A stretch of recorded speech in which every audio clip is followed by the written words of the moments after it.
வெளிநாடுகளில் இருக்கக்கூடியவர்கள் இலங்கையில் பல சொத்துக்களை முதலீடு செய்திருக்கின்றார்கள். அதாவது வீடுகளாக இருக்கலாம் அல்லது கடை தொகுதிகளாக இருக்கலாம். பல விடயங்களை அவர்கள் கொள்வனவு செய்திருக்கின்றார்கள். அவர்கள் வாடகைக்கு விடப்படுகின்ற போது இந்த நடைமுறை எப்படி இருக்கு? ஒரு வாகனம் அல்லது ஒரு வீடு என்று சொல்லுகின்ற போது அதுக்கு அந்த விலக்கு அளிக்கப்பட்டிருப்பதாக தெரிகிறது. அறக்கட்டாவிடமிருந்து 1200 லட்சம் ரூபாய் லஞ்சம் பெற்ற சம்பவத்தில் விஜயதாச ராஜபக்ச முன்னாள் நீதியமைச்சர், பல்வேறு அமைச்சுக்களை வகித்தவர், அவருடைய மகன் மற்றும் எஸ்ஏபியினுடைய ஒரு முக்கிய உறுப்பினர்கள் இருவர் தொடர்புபட்டிருப்பதாக என்று கைது செய்யப்பட்டிருக்கிறார். இலங்கையில் இருக்கின்ற ஒருவர் கிட்டத்தட்ட மிகப்பெரிய ஒரு தொகையினை நாட்டுக்கு வெளியிலே கொண்டு போயிருக்கின்றார். ஒரு பல கம்பெனிகளை ஆரம்பித்து. ஆகவே இப்படி ஒரு மிகப்பெரிய தொகையினை இலங்கைக்கு வெளியிலே இறக்குமதி செய்வதாக காட்டிக்கொண்டு கொண்டு செல்ல முடியுமாக இருந்தால். மஹிந்த ராஜபக்ச கடந்த வாரம் கூறுகின்றார், நாட்டை உங்களால் நிர்வகிக்க முடியாது விட்டால் என்னிடம் தந்து விடுங்கள். இவர்கள் செய்த குற்றங்களை நிரூபிப்பதற்கான சாட்சியங்களை தேடுவார் என்றால் இந்த சாட்சியங்களை அவர்கள் கனகச்சிதமாக அவர்கள் முடித்திருப்பார்கள். இந்த சாட்சியங்கள் கனகச்சிதமாக வெளிப்படையாக தெரியக்கூடிய சாட்சியங்கள் பல இப்போதைக்கு இல்லை. அது அவர்களுக்கு 100% தெரிகின்றபடியினால் தான் அவர்கள் வெளிப்படையாக இதை சொல்லுகிறார். குடும்பத்தின் மீதே அத்தனை வழக்குகளும் விசாரணைகளில் இருக்கின்றது. ஆனால் நாட்டை கேட்கிறார் என்றால் வேலை இல்லாமல் இருந்து எவ்வாறு அந்த வருமானம் உழைக்கப்பட்டது என்பதற்கான விளக்கங்களை அவர்கள் சொல்ல வேண்டும். வளமையாக இப்படியான இந்த கேள்விகளை பெரும்பாலும் கேட்பதில்லை இலங்கையினுடைய அரசியலை பொறுத்த மட்டிலே. ஏனென்றால் இப்போது அரசியல் ஆட்சியில் இருக்கின்ற போது அந்த கேள்வி கேட்கப்படுமாக இருந்தால் அடுத்த தடவை மற்றவர்கள் ஆட்சிக்கு வருகின்ற போது அதே கேள்வியை இவர்கள் அவர்களை நோக்கி கேட்பார்கள் என்ற பயம். மஹிந்தவின் பிள்ளைகளின் ஆபத்து மஹிந்தவாலும் மனைவியாலும் உணரப்பட்டிருக்கும் என்று நீங்கள் நம்புகிறீர்களா? ஆக இந்த விவகாரத்தை பொறுத்த மட்டிலே இந்த குற்றவாளிகளை பிடித்து தண்டனை வழங்குகின்ற அந்த போக்கிலே அரசாங்கம் ஈடுபட்டிருப்பதாக தெரிகின்றது. பாராளுமன்றத்தின் மீது சம்பந்தமாக என்ன விவகாரம் நடைபெற்றாலும் கூட இந்த விசாரணைகளை நாங்கள் நிறுத்தப் போவதில்லை, அவை ஒரு புறம் நடந்து கொண்டே இருக்கும் என்று அனுரகுமார திசாநாயக்க தாமதிக்கின்ற ஒவ்வொரு நாட்களும் அவருடைய கட்சிக்கு ஆபத்தோ அல்லது ஆட்சிக்கு ஆபத்தோ என்பதை விட நாட்டுக்கு ஆபத்து என்பதை நீங்கள் ஏற்றுக்கொள்கிறீர்களா? இப்போது அந்த கைது நடவடிக்கை இடம்பெற்றாலும் கூட விசாரணைகள் அடுத்த கட்டத்தை நோக்கி நகர்கின்ற போதுதான் அந்த குற்றங்களை நிரூபிக்கக்கூடியதாக இருக்கும். அது நினைப்பது போல ஒரு சில நாட்களிலோ அல்ல ஒரு சில மாதங்களிலோ செய்து முடிக்கக்கூடிய விவகாரங்கள் அல்ல. உலக தமிழர் அறிந்தே ஆக வேண்டிய உண்மைகளை தேடி ஒரு உடறப்பு.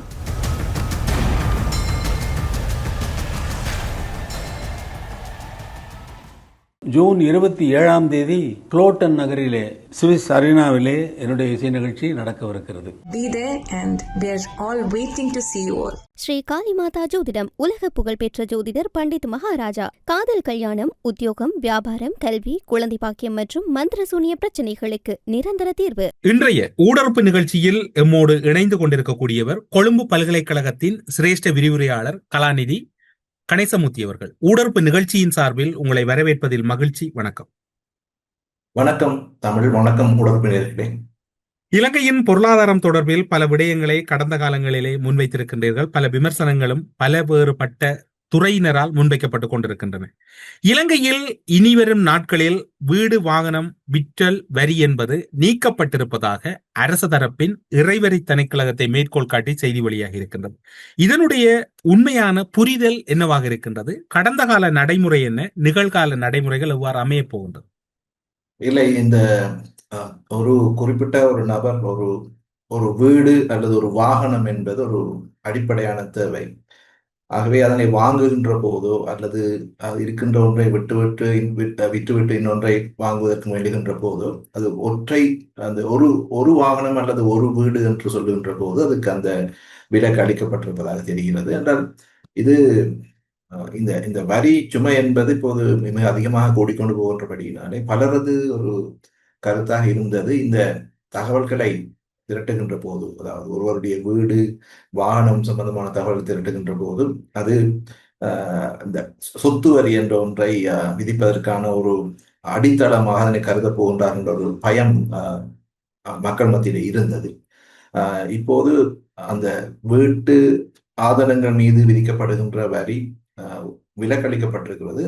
அல்லது அது அதன் சம்பந்தமான அந்த தெளிவுபடுத்தல்கள் ஒரு வீடு என்ற மட்டத்திலே தான் பெரும்பாலும் அந்த புரிதல் தான் இப்போதும் இருக்கிறது. ஏனென்றால் ஒன்றுக்கு மேற்பட்ட வீடுகளை அல்லது பல வீடுகளை வைத்துக்கொண்டு அதன் மூலமாக வருமானம் உழைக்கின்ற ஒரு தரப்பினர் இருக்கின்றார்கள். அப்படியானவர்கள் சம்பந்தமாக இந்த வரி பெரும்பாலும் அறவிடப்பட போவதாக ஏற்கனவே அறிவித்தல் விடப்பட்டிருந்தது.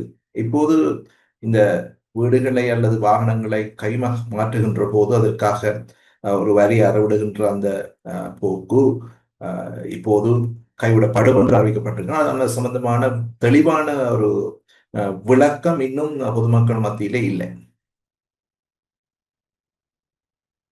வெளிநாடுகளில் இருக்கக்கூடியவர்கள் இலங்கையில் பல சொத்துக்களை முதலீடு செய்திருக்கின்றார்கள், அல்லது பல அதாவது வீடுகளாக இருக்கலாம் அல்லது கடை தொகுதிகளாக இருக்கலாம், பல விடயங்களை அவர்கள் கொள்வனவு செய்திருக்கிறார்கள். அவர்கள் வாடகைக்கு விடப்படுகின்ற போது இந்த நடைமுறை எப்படி இருக்கும்? அந்த அந்த தரப்பினரும் இதுக்குள்ளே வருவார்கள் தான் பெரும்பாலும் நினைக்கின்றேன். என்றால் இதுல ஒரு பிரச்சனை இருக்கிறது என்றால், நாங்கள் கூவி கூவி அழைக்கின்றோம் வெளிநாட்டில் இருக்கின்றவர்களை, இங்கே வந்து முதலீடு செய்யுங்கள், இங்கே வந்து ஆதனங்களை வாங்குங்கள், இங்கே வந்து முதலீட்டு நடவடிக்கையில் ஈடுபடுங்கள் சொல்லுகின்றோம். பிறகு அதன் மீது வரிகளை விதிக்கின்ற போது அது நாட்டுக்குள்ளே அந்த வருகின்ற ஒரு முதலீட்டினுடைய அளவை குறைக்கக்கூடியதாக இருக்கலாம். ஆனால் பொதுவாக நாங்கள் பார்க்கின்றோம், இந்த வெளிநாட்டில் இருக்கின்ற புலம்பெயர்ந்தவர்கள் இலங்கையிலே ஆதனங்களை கொள்வனவு செய்து அதை வாடகைக்கு விட்டு அதன் மூலமாக வருமானம் உழைக்கின்ற ஒரு போக்கு இருக்கிறது. நகரங்களிலும் அப்படித்தான், வேறு இடங்களிலும் அப்படித்தான். ஆகவே அது போன்ற ஒரு நிலைமை இருக்கிற போது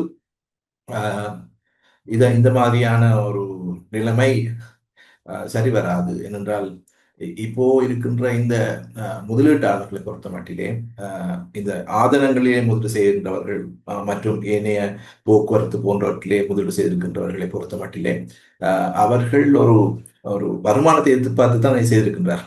ஆகவே அதன் மீது வருமானத்தின் மீது விதிக்கப்படுகின்ற வரிகள் விதிக்கப்படுகின்றன. அதே போல இந்த ஆதன வரிகளும் அதிலே வந்து சேருமாக இருந்தால் அது ஒரு மேலதிக சுமையாகத்தான் அந்த முதலீட்டாளர்களுக்கு இருக்கும். இப்போது இலங்கையிலே இன்னும் ஒரு விடயம் பேசப்படுகிறது. இன்றைய நாடாளுமன்ற விவாதத்திலும் நீங்கள் அவதானித்திருப்பீர்கள். ஜனாதிபதியும் பல்வேறுபட்ட விடயங்கள் தொடர்பிலும் பல கருத்துக்களை முன்வைத்தார். அது எல்லாவற்றுக்கும் மாறாக எல்லோரும் சிங்கப்பூர் தொடர்பில் அதிக அளவில் குறிப்பிடுவது வழமை. முன்னுதாரணமாகவும் முன்னேற்றம் தொடர்பிலும் எதிர்க்கட்சி தலைவரும் என்று கூறுகின்றார், முதுகெலும்பு இருந்தால் சிங்கப்பூர் சட்டத்தை இலங்கையில் கொண்டு வாருங்கள் என்கின்றார். இந்த சிங்கப்பூர் சட்டம் அதிக அளவில் பேசப்படுகிறது. சிங்கப்பூர் சட்டம் தொடர்பில் எதிர்க்கட்சி தலைவர் பேசுகிறார், ஆளுங்கட்சியில் பேசப்படுகிறது, ஜனாதிபதியினுடைய உரை இன்று மிக முக்கியத்துவம் வாய்ந்தது ஒன்றாக அவதானிக்கப்படுகிறது. சிங்கப்பூர் சட்டம் தொடர்பில் ஒரு பொருளாதார துறை சார்ந்திருக்கக்கூடிய ஒரு நிபுணராக உங்களுடைய பார்வை எப்படி இருக்கு? இல்லை, சிங்கப்பூர் சட்டம் என்பது சிங்கப்பூர் ஆரம்ப காலத்திலிருந்தே ஒரு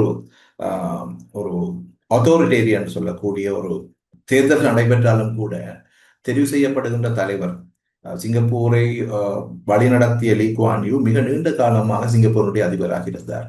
அவர் அந்த சிங்கப்பூருடைய அந்த தொடக்கத்தை ஆரம்பிக்கின்ற போதே மிக கடுமையான சட்டத்திட்டங்களோடு தான் ஆரம்பித்தார். வரி முறைமைகளும் அப்படித்தான். அந்த வரி முறைமைகள் என்பது சிங்கப்பூர்லே மிக அதிகமாக இருந்த அதே வேளையிலே மக்களுடைய வருமானங்களும் அதிகமாக இருக்கின்ற ஒரு போக்கைத்தான் அவர் கடைபிடித்தார். அப்படி இல்லாமல் சிங்கப்பூர்ல இருக்கின்ற மக்களை வாட்டி வதைத்து அந்த நாட்டை முன்னேற்றுகின்ற ஒரு போக்கிலே அது காணப்படவில்லை.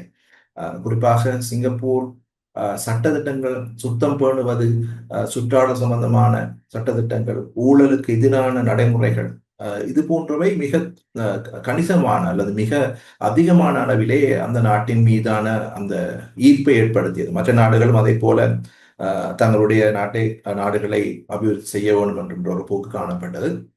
ஆனால் இதற்கு எதிராக கதைப்பவர்களும் உண்டு. சிங்கப்பூரினுடைய அந்த முன்னேற்றமானது மக்களுடைய சுதந்திரத்தை அடகு வைத்து பெறப்பட்டது அல்லது மக்களுடைய ஜனநாயக அந்த சுதந்திரங்கள் பறிக்கப்பட்டன போன்ற விமர்சனங்களும் உண்டு.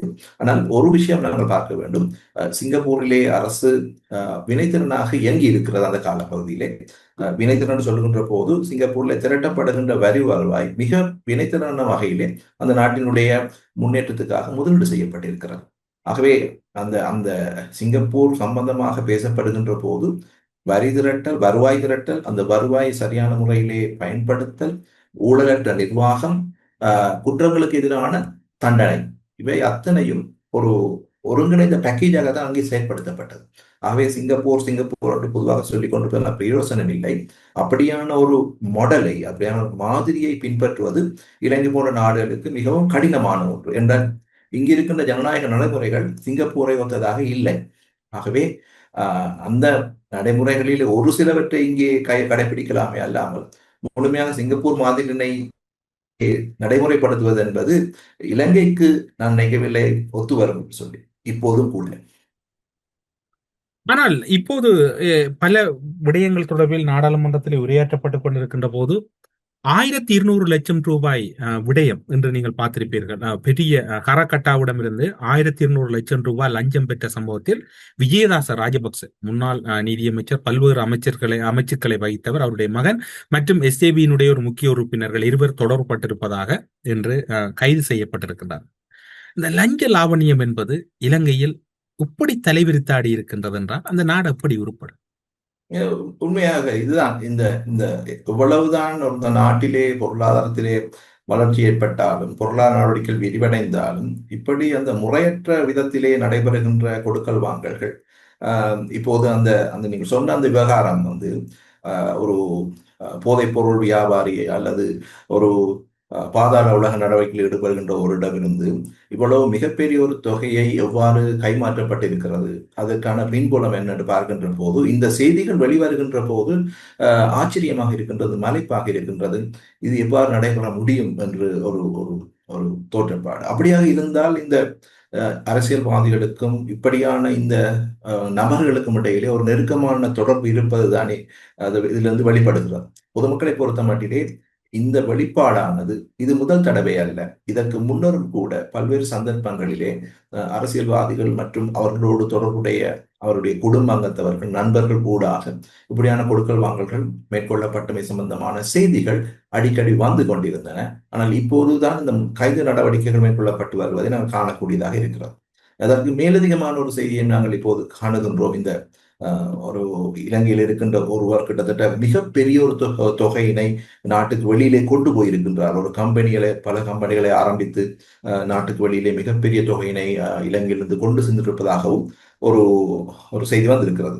ஆகவே இப்படி ஒரு மிகப்பெரிய தொகையினை இலங்கைக்கு வெளியிலே இறக்குமதி செய்வதாக காட்டிக்கொண்டு கொண்டு செல்ல முடியுமாக இருந்தால் இது இந்த நிலைமையானது இலங்கையினுடைய நிதித்துறை சம்பந்தமாக இருக்கின்ற சட்டத்திட்டங்கள், அதற்கான வழிமுறைகள் என்பவற்றின் மீது ஒரு மிகப்பெரிய கேள்வியினை ஏற்படுத்துகின்றது, ஒரு மிகப்பெரிய ஒரு சந்தேகத்தை ஏற்படுத்துகின்றது. இது போன்ற நடவடிக்கைகள் தான் இலங்கையை பொறுத்த மட்டிலே வெளிநாட்டிலிருந்து முதலீட்டாளர்கள் இங்கே வருவதை குறைக்கின்ற ஒரு காரணியாகவும், இலங்கையினுடைய நிதி நிர்வாகம் சம்பந்தமாக ஒரு நம்பகமற்ற தன்மையினை ஏற்படுத்துவதையும் நாங்கள் காணக்கூடியதாக இருக்கிறது. ஆகவே இது இந்த விதமான நடவடிக்கைகளை வெளிக்கொணர்ந்து அவர்களுக்கு எதிரான சட்ட நடவடிக்கைகளை மேற்கொள்கின்ற போது இந்த நம்பகத்தன்மையை உருவாக்கலாம். ஆனால் இப்போது இந்த நடவடிக்கைகள் சற்று வலுவடைந்து வருவதாக நமக்கு தென்படுகின்றது. இதனை அரசியல் பழிவாங்கலாக நினைத்து கருதி மற்ற அதற்கு அதனுடைய தொடர்புகள் ஊடகங்கள் வாயிலாக முன்வந்து சமூகத்துக்கு அதை சொல்லிக் கொண்டிருப்பதை நாங்கள் காணக்கூடியதாக இருக்கிறது. இது ஒரு சின்ன விவகாரம் அல்ல. சமூகத்திலே ஆழமாக வேரூன்றி போயிருக்கின்ற ஒரு கலாச்சாரத்தினுடைய ஒரு சிறிய வெளிப்பாடாகவே நான் பார்க்கின்றேன். மையங்கணையில் உள்ள 2 நிறுவனங்களில் 19 மில்லியன் ரூபாய் முதலீடு செய்த தொடர்பில் ரோஜித ராஜபக்ச குற்றத்தடுப்பு புலனாய்வு பிரிவினரின் விசாரணைக்கு உட்படுத்தப்பட்டிருக்கின்றார். அவர் தொடர்பான பல விடயங்களும் பேசப்படுகின்றன. ஒரு ஜனாதிபதியாக இருந்தால் அவர்களுடைய பிள்ளைகள் உழைக்காமல் பணம் சம்பாதிக்க முடியும்? இல்லை. நாட்டை பொறுத்த மட்டிலே ஒரு நாட்டினுடைய குடிமகனாக இருந்தால் என்ன, அரசியல்வாதியாக இருந்தால் என்ன, ஜனாதிபதியாக இருந்தால் என்ன, அவருடைய குடும்ப அங்கத்தவர்களாக இருந்தால் என்ன, தொழில் புரியாமல் எவ்வாறு வருமானத்தை உழைப்பது என்றது மிகப்பெரிய ஒரு கேள்விக்குறியாக இருக்கிறது. ஏனென்றால் ஒன்றில் அவர்களிடம் அந்த பரம்பரையாக வந்த சொத்துக்கள் இருக்க வேண்டும், அதன் மூலமாக அவர்கள் வருமானம் பெற்றிருக்க வேண்டும் அல்லது வருமானம் உழைத்திருக்க வேண்டும், அதற்கு முறையாக கணக்கு காட்டியிருக்கவும் வேண்டும்.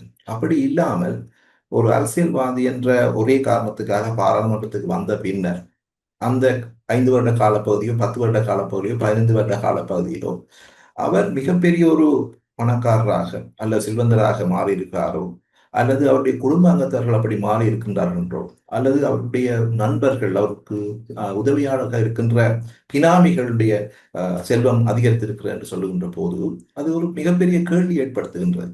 ஏனென்றால் ஒரு பாராளுமன்ற உறுப்பினருடைய சம்பளம் எவ்வளவு என்பது நமக்கு தெரியும். அதே போல ஒரு அமைச்சருடைய சம்பளம், ஜனாதிபதியினுடைய சம்பளம் கூட வெளிப்படையாக நமக்கு தெரியும். ஆக அந்த சம்பளங்களை நாங்கள் கூட்டி பார்ப்போமாக இருந்தால் அந்த சம்பளங்கள் இப்போது இந்த ஒவ்வொருடைய பேரிலும் இருக்கின்ற சொத்துக்களோடு ஒப்பிட்டு பார்க்கின்ற போது அவ்வாறான சம்பளத்தை வைத்துக்கொண்டு நிச்சயமாக இந்த இந்த இவ்வாறான சொத்துக்களை குவித்திருக்க முடியாது.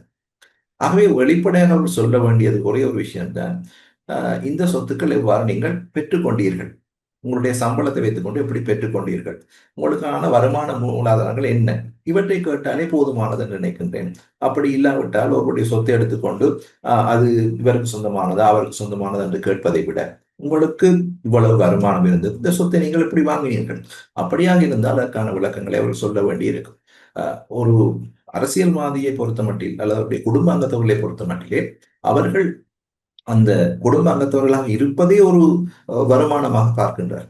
அரசியல் என்பது கடந்த காலங்களிலே ஒரு வருமானம் ஈட்டுகின்ற ஒரு வழியாக தான் இருந்திருக்கின்றது. அரசியலுக்கு வந்தால் ஒரு சாதாரண நிலையில இருப்பவரும் கூட மிகப்பெரிய செல்வந்தராக அவருடைய காலம் முடிகின்ற போது மாறிவிடலாம்.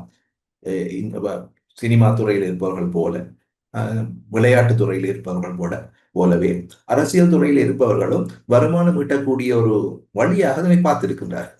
ஆனால் சினிமா துறையிலோ விளையாட்டு துறையிலோ அவருடைய வருவாய் மூலாதாரங்கள் வெளிப்படையாக நமக்கு தெரிந்தவைதான். ஆனால் அரசியல் துறையில் இருக்கின்றவர்களை பொறுத்த மட்டிலே அவருடைய வருமானங்கள் அந்த அவர்களுடைய வருமானங்களை அளவை பார்க்கின்ற போது அவை மிக மிக குறைந்த வருமானங்கள் தான். ஒரு அரச ஊழியருடைய வருமானம் அதனுடைய 10 மடங்காக நாங்கள் ஜனாதிபதி சம்பளத்தை எடுத்துக்கொண்டாலும் கூட அது அந்த வருமானத்தை வைத்துக்கொண்டு இவ்வளவு பெரிய சொத்துக்களை குவித்திருக்க முடியாது நிச்சயமாக. ஆகவே வேலை இல்லாமல் இருந்து எவ்வாறு அந்த வருமானம் உழைக்கப்பட்டது என்பதற்கான விளக்கங்களை அவர்கள் சொல்ல வேண்டும். வளமையாக இப்படியான இந்த கேள்விகளை பெரும்பாலும் கேட்பதில்லை இலங்கையினுடைய அரசியலை பொறுத்த மட்டிலே. ஏனென்றால் ஆட்சியில் இருப்பவர்கள், எதிர்கட்சியில் இருப்பவர்கள், அவர்களுக்கிடையிலே இந்த விவகாரங்கள் தொடர்பிலே ஒரு நல்ல உடன்பாடு உண்டு என்றால், அங்கே இருப்பவர்கள் இப்போது அரசியல் ஆட்சியில் இருக்கின்ற போது அந்த கேள்வி கேட்கப்படுமாக இருந்தால் அடுத்த தடவை மற்றவர்கள் ஆட்சிக்கு வருகின்ற போது அதே கேள்வியை இவர்கள் அவர்களை நோக்கி கேட்பார்கள் என்ற பயம். ஆகவே இரண்டு எதிர்கட்சியோ ஆளும் கட்சியோ அதில் இருக்கின்றவர்கள் பெரும்பாலும் இந்த விஷயம் தொடர்பிலே ஒரு சிநேகபூர்வமான ஒரு இணக்கமான அணுகுமுறையினை தொடர்ச்சியாக கொண்டு சென்ற முறையை நாங்கள் காணக்கூடியதாக இருக்கிறது. இப்போது இந்த பிரச்சனை ஏன் வெளிவந்திருக்கிறது, இப்போது இருக்கின்ற இந்த அரசாங்கம் இந்த 2 தரப்பையும் சேர்ந்த ஒரு அரசாங்கம் அல்ல, இது ஒரு 3வது தரப்பில் இருந்து வந்த ஒரு அரசாங்கம். ஆகிய அவர்கள் அந்த பிடியினை இருக்கிறார்கள். அதன் காரணமாக சில விவகாரங்கள் இப்போது படிப்படியாக வெளியிலே வந்து கொண்டிருக்கின்றன. அப்படித்தான் நான் இதை பார்க்கின்றேன். ஆனால் இப்போது வழக்குகள் தாக்கல் செய்யப்படுகின்றது, விசாரணைகள் இடம்பெறுகிறது. ஆனால் எதிர்கட்சியாக இருக்கலாம், அல்லது SLPP பொதுஜன பெரமுனவாக இருக்கலாம், SAB-யாக இருக்கலாம், SLF ஸ்ரீலங்கா சுதந்திர கட்சியாக இருக்கலாம், எல்லோருடைய குற்றச்சாட்டாக இருப்பது அரசியல் பழிவாங்கல். ஒரு நாட்டில் குற்றச் செயல்களில் ஈடுபட்டவர்கள் அல்லது குற்றச்சாட்டுகளோடு தொடர்பானவர்களை நீதிமன்றம் விசாரிக்கின்ற போது அரசியல் பழிவாங்கல் என்பது அது எந்த வகையில் பொருத்தம், அல்லது அது ஒரு நீதிமன்ற அவமதிப்பாக பார்க்கலாம்? இது பொதுவாகவே அரசியல் ரீதியாக அரசியல்வாதிகள் மற்றும் அவர்களுடைய தொடர்பட்டவர்களை சட்டத்தின் முன் கொண்டு செல்கின்ற போது பொதுவாக முன்வைக்கப்படுகின்ற ஒரு குற்றச்சாட்டு.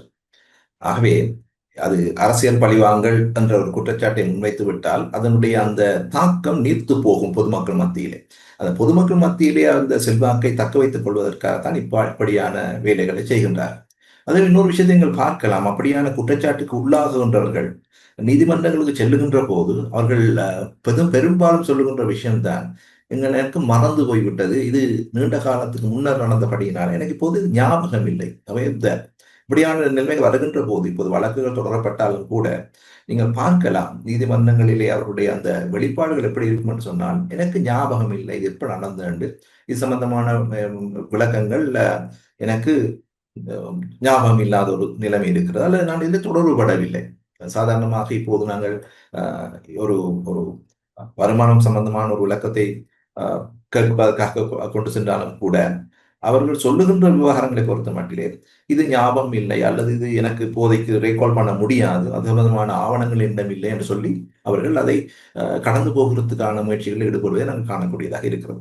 இது போன்ற விஷயங்கள் இப்போதுதான் படிப்படியாக தோண்டப்பட்டு வருகின்றபடியினாலே இது ஒரு புதிய அனுபவம் அரசியல்வாதிகளை பொறுத்த மட்டிலே. எனவேதான் இப்போது இந்த கலக்கம் அதிகரித்திருக்கின்றது.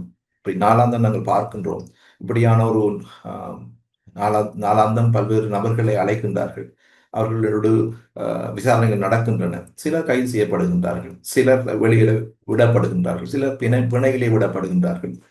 இப்படியான ஒரு போக்கை நாங்கள் ஒரு சிறிய காலத்துக்கு நாங்கள் 2015 ஆண்டிலே கண்டோம்.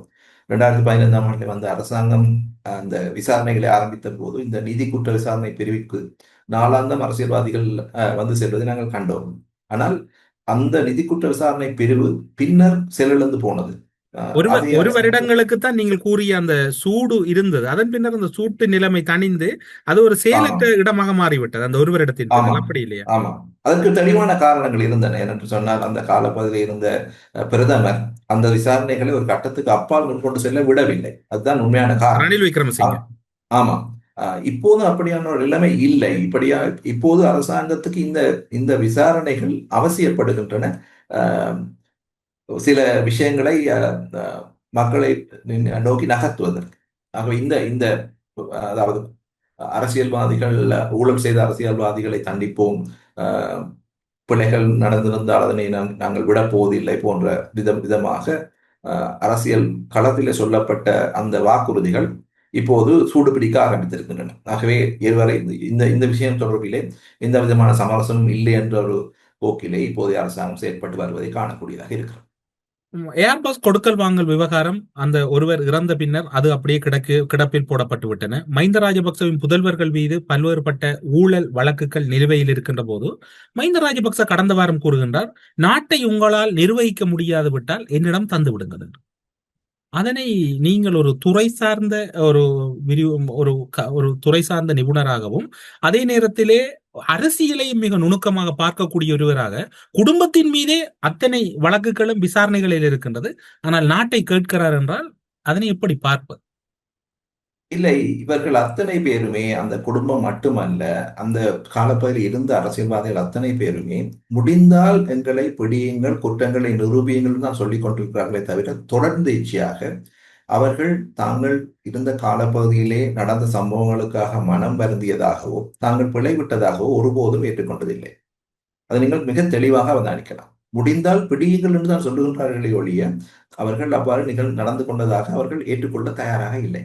ஆகவே இருக்கின்ற அரசாங்கத்துக்கு இருக்கின்ற மிகப்பெரிய சவால் என்னவென்று சொன்னால், இவர்கள் செய்த குற்றங்களை நிரூபிப்பதற்கான சாட்சியங்களை தேடுவர் என்றால் இந்த சாட்சியங்களை அவர்கள் கனகச்சிதமாக அவர்கள் முடித்திருப்பார்கள். இந்த சாட்சியங்கள் கனகச்சிதமாக வெளிப்படையாக தெரியக்கூடிய சாட்சியங்கள் பல இப்போதைக்கு இல்லை. அது அவர்களுக்கு 100% தெரிகின்றபடியினால் தான் அவர்கள் வெளிப்படையாக இதை சொல்லுகிறார்.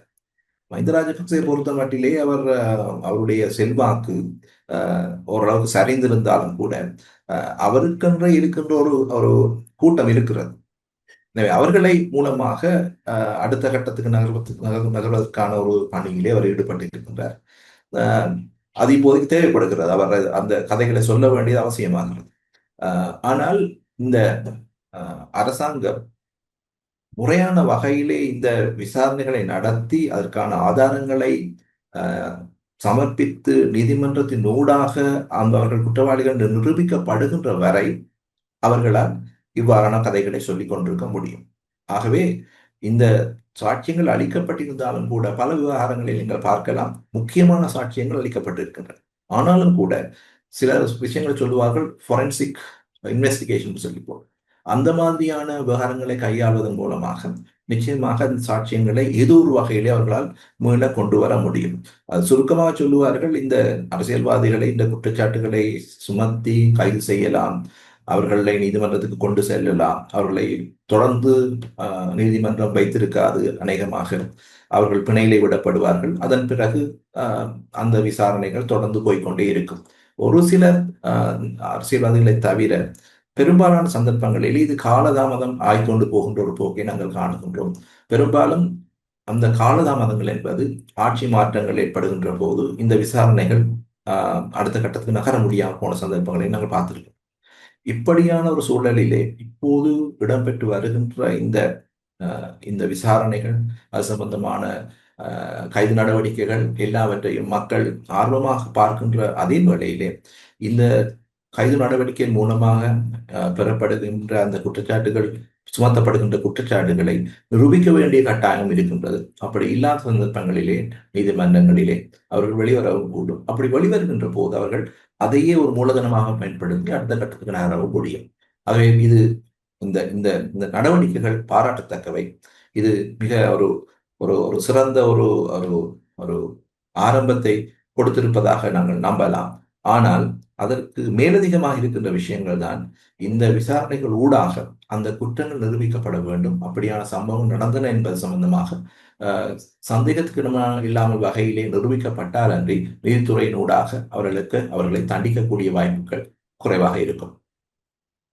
இப்போது மஹிந்த ராஜபக்சவின் குடும்பத்தில் தினம் தினம் வழக்கு விசாரணைகள் அல்லது விசாரணைகளுக்கான அறிவித்தல்கள் அல்லது நீதிமன்றத்திலே அவர்களுக்கான திகதியிடல்கள் அதிகரித்துக் கொண்டிருப்பதனால் அந்த குடும்பம் அரசியல் ரீதியாக மக்களை வேறு திசைக்குள் திருப்பி விடுவதில் அதிக கவனம் செலுத்துவதாக கூறப்படுகிறது. குறிப்பாக இந்த தீவிரத்தன்மையால் மஹிந்தவின் பிள்ளைகளின் ஆபத்து மஹிந்தவாலும் மனைவியாலும் உணரப்பட்டிருக்கும் என்று நீங்கள் நம்புகிறீர்களா? ஒரு தாய் தந்தையாக தங்களுடைய பிள்ளைகளுக்கு ஆபத்து இருக்கிறது, தாயார் மீதும் பல வழக்குகள் நிலுவையில் இருந்தாலும் அது அவர்களுக்கு உணர்ந்திருப்பதனால் அவர் இந்த விவகாரங்களை வேறு ஒரு திசைக்கு தள்ளிவிடுவதை நீங்கள் உணர்கிறீர்கள்? நிச்சயமாக. ஏனென்றால் இப்படியான ஒரு ஒரு குற்றச்சாட்டு அந்த குடும்பத்தை நோக்கி நகர்த்தப்படுகின்ற போது மக்களுடைய அந்த போக்கஸ் என்று சொல்லுவோம், மக்களுடைய குவி மையம் அந்த திசையில் இல்லாமல் வேறு விவகாரங்களை நோக்கி திசை திருப்பி விடப்பட முடியுமாக இருந்தால் இந்த அதுக்கு ஏற்படக்கூடிய அந்த நெகட்டிவ் பப்ளிசிட்டி என்பதை அவர்கள் தவிர்த்து கொள்ளக்கூடியதாக இருக்கும் அல்லது குறைத்துக் கொள்ளக்கூடியதாக இருக்கும். என்னதான் சொன்னாலும் கூட இப்படியான ஒரு சந்தர்ப்பங்களிலே எங்களுடைய அயல் நாடுகளிலே இடம்பெற்ற சம்பவங்களை நாங்கள் குறிப்பிட வேண்டும். இந்தியாவாக இருக்கலாம், இந்தியாவிலே அது மிக குறைவான பாகிஸ்தான் மற்றும் வங்காளதேசம் போன்ற நாடுகளிலே இந்த ஆட்சி மாற்றங்கள் வருகின்ற போது முன்னைய ஆட்சியில் இருந்தவர்களை நோக்கி இப்படியான குற்றச்சாட்டுகள் முன்வைக்கப்படுவதும் குடும்பங்கள் ரீதியிலே அந்த நபர்கள் தண்டிக்கப்படுவதையும் சிறையிலே தள்ளப்படுவதையும் கூட நாங்கள் கண்டிருக்கின்றோம். ஆக இந்த இலங்கைக்கு இது புதிய அனுபவமாக இருந்தாலும் கூட கிழக்காசிய தென்னாசிய நாடுகளை பொறுத்த மட்டிலே எங்களுக்கு முன் அனுபவங்கள் இருக்கிறது. ஆக அந்த மாதிரியான சம்பவங்கள் வருகின்ற போதும் இதே ஒரு போக்கினைத்தான் அந்த அரசியல்வாதிகளும் செய்திருக்கின்றார்கள்.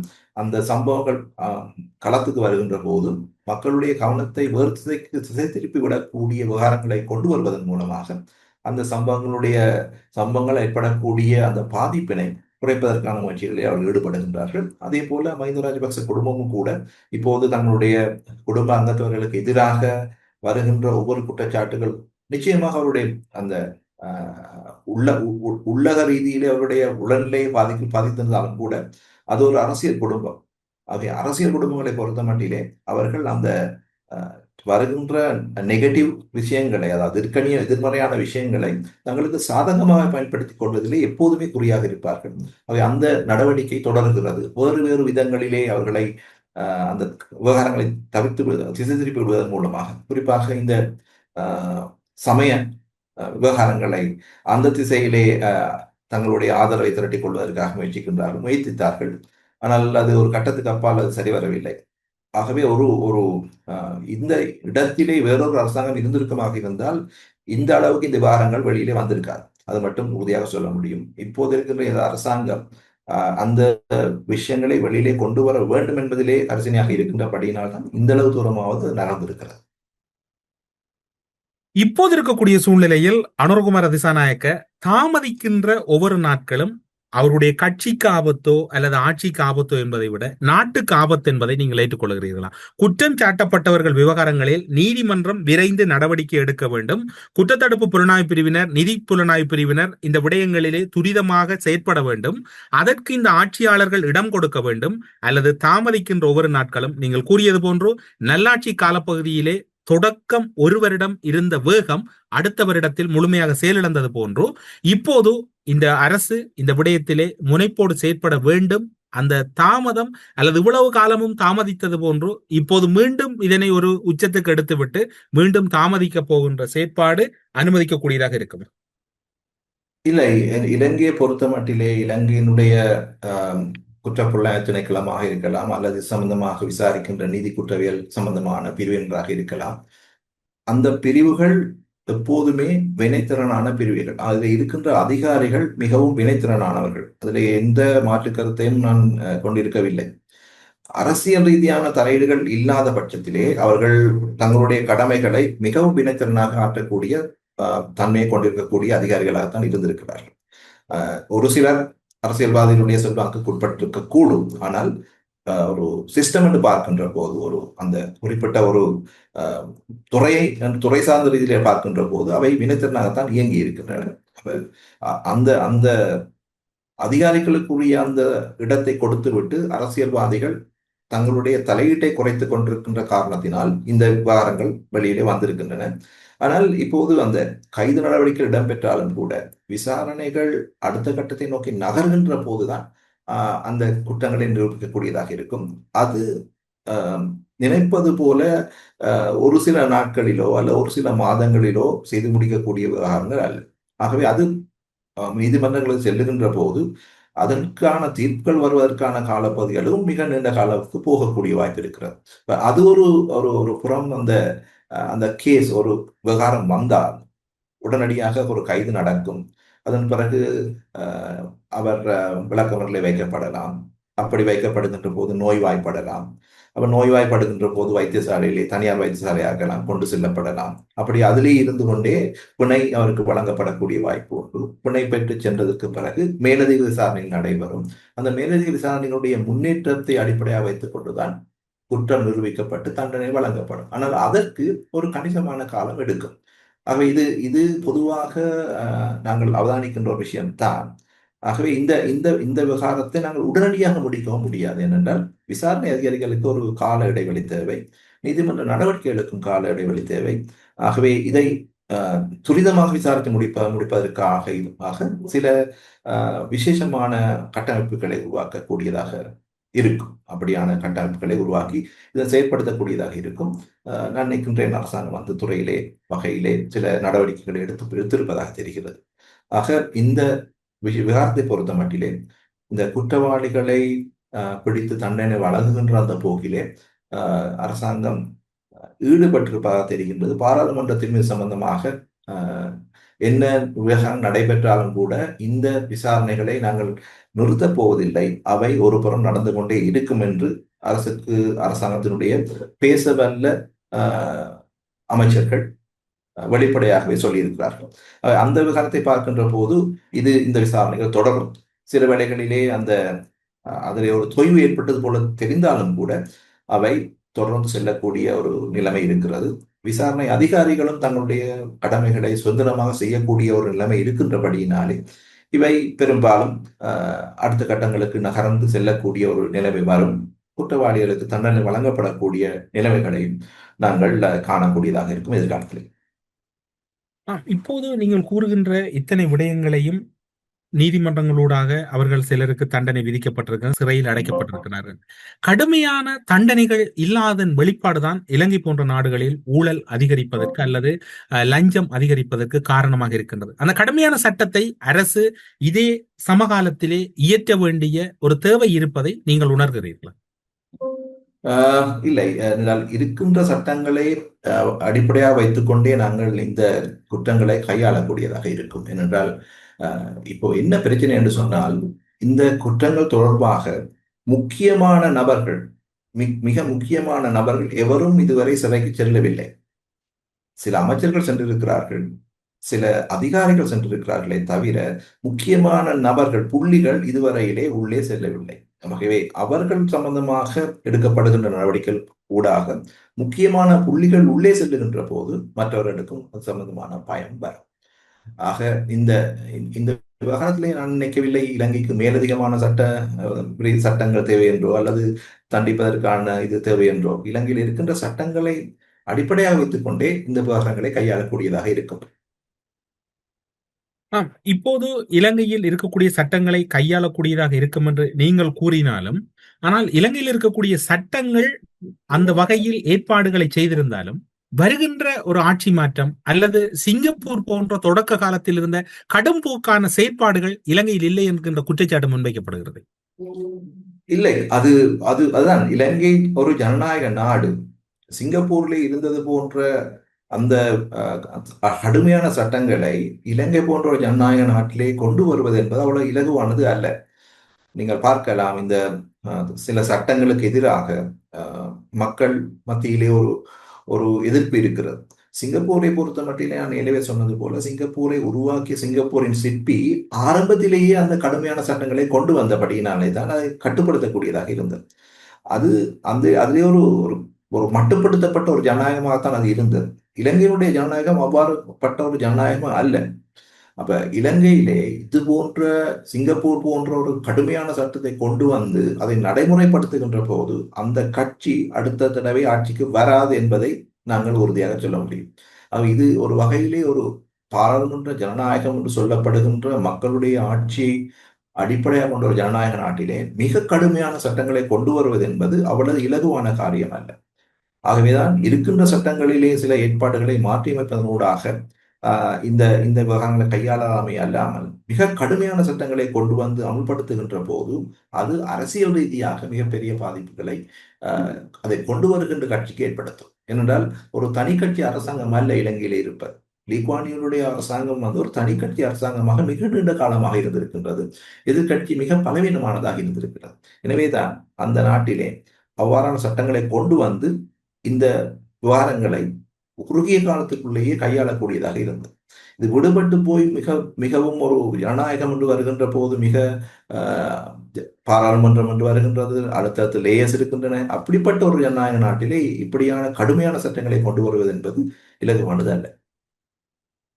ஒட்டுமொத்தத்தில் இலங்கையில் இருக்கக்கூடிய விசாரணை இப்போதைக்கு உங்களால் ஓரளவுக்கு திருப்தி கொள்ளக்கூடிய வகையில் இருக்கின்றது. பொருளாதாரம் சார்ந்திருக்கக்கூடிய ஒரு முக்கியஸ்தராக திருப்தி கொள்ளக்கூடியதாக இருக்கிறது என்று சொல்லுகின்ற போது, ஒன்றுமே இல்லாமல் தான் தோன்றித்தனமாக அரசியல்வாதிகள் தாங்கள் செய்வதெல்லாம் சரி, பொதுமக்கள் அவற்றை அப்படி ஏற்றுக்கொள்ள வேண்டும் என்ற ஒரு மட்டத்திலே இருந்த நிலைமை மாறி கடந்த காலங்களில் நடந்த விவகாரங்கள் இவைதான் என்று பொதுமக்கள் மத்தியிலே இவற்றை தோழ்த்து காட்டுகின்ற அந்த ஆரம்ப செயல்முறையே ஒரு பெரிய ஒரு அடைவாகத்தான் நான் பார்க்கின்றேன்.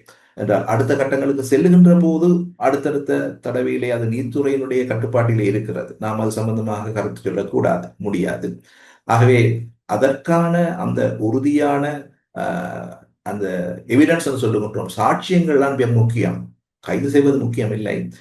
அது கைது செய்ததற்கு பிறகு அந்த குற்றங்களை நிரூபிக்கக்கூடிய வகையிலே சாட்சியங்களை தேடிக்கொள்வதும் அதற்கான பின்புலங்களை ஏற்படுத்திக் கொள்வதும் மிக முக்கியம். ஏனென்றால் அந்த குறிப்பாக இலங்கை ஒரு ஜனநாயக நாடு, நீதித்துறையும் அப்படித்தான்.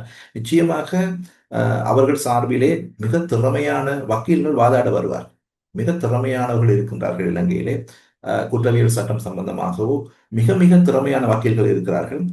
அவர்கள் நிச்சயமாக அந்த வக்கீல்களுடைய துணையை நாடுவார். ஆக அவர்களுக்காக வாதாட வருகின்றவர்கள் சாதாரணமான